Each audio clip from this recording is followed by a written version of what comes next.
Aujourd'hui, la majeure partie de l'électricité est produite par le biais d'énergies fossiles plus ou moins carbonées.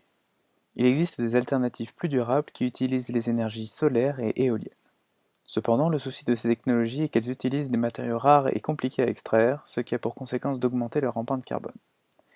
Notre PSE s'intitule Conversion de l'énergie solaire en électricité sans procédé chimique, et notre problématique est la suivante. Comment récupérer un maximum d'énergie à partir de rayonnement solaire sans utiliser de matériaux rares et polluants? Notre projet se découpe en deux grandes étapes.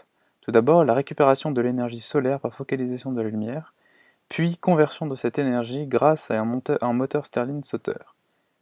Nous verrons ensuite les pistes d'amélioration possibles du dispositif expérimental. Pour focaliser la lumière, nous avons retenu deux dispositifs, le miroir parabolique et la lentille de Fresnel. Le miroir parabolique est en théorie optimal car tous les rayons du soleil convergent en un unique point focal. En pratique, c'est une forme qui est difficile à construire. En suivant le tutoriel du compte YouTube Nighthawk in Light, nous avons fabriqué nous-mêmes une parabole à l'aide entre autres d'une couverture de survie. Son diamètre est d'environ 1 mètre et la tâche focale s'étend sur une vingtaine de centimètres. Afin de tester ces deux dispositifs, nous avons regardé l'évolution de la température en fonction du temps d'un certain volume d'eau placé au point focal soit du miroir parabolique, soit de la lentille. Voici les résultats obtenus. Avec le miroir parabolique, on récupère une puissance de 7 watts par mètre carré, ce qui est relativement faible. Cela est principalement dû au fait que la tâche focale dépasse largement en taille la taille du bécher d'eau, et donc il y a beaucoup de pertes. En revanche, avec la lentille, on récupère 150 watts par mètre carré, ce qui correspond à la puissance en sortie d'un panneau solaire photovoltaïque. Pour obtenir un courant à partir de nos rayons focalisés, donc de notre énergie thermique, on a pensé utiliser un moteur. On a d'abord pensé à un circuit d'eau entraînant une turbine, mais la température que l'on obtient avec notre focalisation n'est simplement pas assez grande. On s'est donc penché sur le moteur Stirling, qui peut fonctionner avec un faible gradient de température, et en particulier le Stirling Sauter, qui est une variante réalisable pour nous. Alors le fonctionnement du Stirling Sauter se base sur la dilatation de l'air avec la température.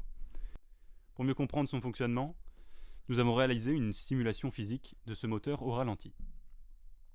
On voit donc ici une chambre cylindrique sur un ressort. On initie d'abord son mouvement manuellement. Cette chambre est rendue hermétique à son extrémité par un ballon élastique. C'est grâce à ce ballon que l'on va pouvoir gagner en énergie, car il va pouvoir pousser en se gonflant sur la tige statique qui est située en bout de course du dispositif. Alors comment va-t-on faire pour gonfler le ballon lorsque la chambre arrive à proximité de la tige? Eh bien ceci grâce à deux éléments. Tout d'abord le gradient de température, qui est notre source d'énergie. On va chauffer en haut de notre chambre hermétique via les rayons du soleil focalisés, et refroidir en bas de la chambre par un refroidisseur à eau, qui va créer un gradient de température sur toute la hauteur du tube. Ensuite, l'élément important, c'est le déplaceur. C'est un élément léger, qui est perméable à l'air et qui occupe un certain volume dans notre tube. Donc c'est lui qui va permettre de faire circuler l'air entre la partie haute, qui est chaude, et la partie basse, qui est froide. Car sans cela, l'air prend une température moyenne, et le ballon reste mi-gonflé tout au long du mouvement. Ce déplaceur est mis en mouvement par la chambre elle-même. Ainsi, l'air chauffe quand celui-ci est en bas du tube, et inversement. On a simulé l'air dans la chambre par des particules, qui vont changer graduellement de température en fonction de leur position dans le tube. Donc c'est mis en évidence visuellement par un changement de couleur. Et en mesurant la température, on calcule un volume, et à partir de celui-ci, on adapte le comportement du ballon. On a tracé l'évolution de la température, qui est la moyenne des températures des particules. On voit bien qu'elle augmente quand les particules sont en haut du tube, et qu'elle baisse quand les particules sont en bas. On peut déduire directement de ce graphe l'évolution du volume. On voit aussi que la vitesse du système oscille comme le système masse-ressort, mais on voit que l'amplitude de l'oscillation augmente.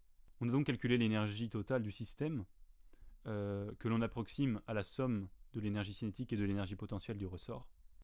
On voit donc qu'on a une énergie décroissante due à la friction, qui augmente par bond à chaque cycle grâce à la poussée du ballon.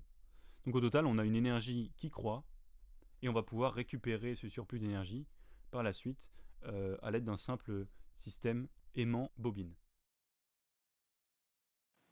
Nous avons choisi pour notre montage de nous inspirer d'un modèle existant.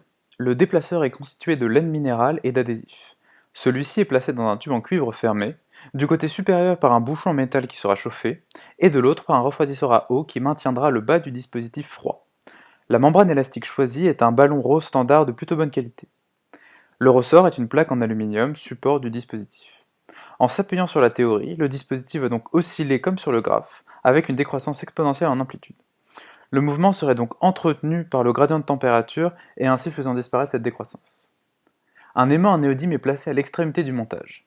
Celui-ci, entrant et sortant d'une bobine, va permettre de générer un courant. Nous avons commencé par tester le fonctionnement du moteur isolé en utilisant un dispositif de pistolet chauffant. Malgré de multiples essais de longueur et de raideur du ressort, le gradient de température imposé semble insuffisant pour entretenir l'oscillation de notre moteur. Plusieurs dysfonctionnements ont été identifiés. D'une part, le déplaceur ne décolle pas du bas du tube car l'amplitude du mouvement est trop faible, donc il n'y a pas de déplacement de la masse d'air à l'intérieur du moteur et le mouvement du moteur ne peut pas être auto-entretenu. D'autre part, le ressort est trop rigide. La principale piste d'amélioration consiste donc à changer le matériau pour que celui-ci soit moins lourd. En prenant du verre par exemple, on pourrait utiliser un ressort de constante de raideur plus faible, ainsi optimiser l'amplitude et mettre en mouvement le déplaceur. D'autre part, le gradient de température serait d'autant plus marqué car le verre ne conduit que très peu la chaleur.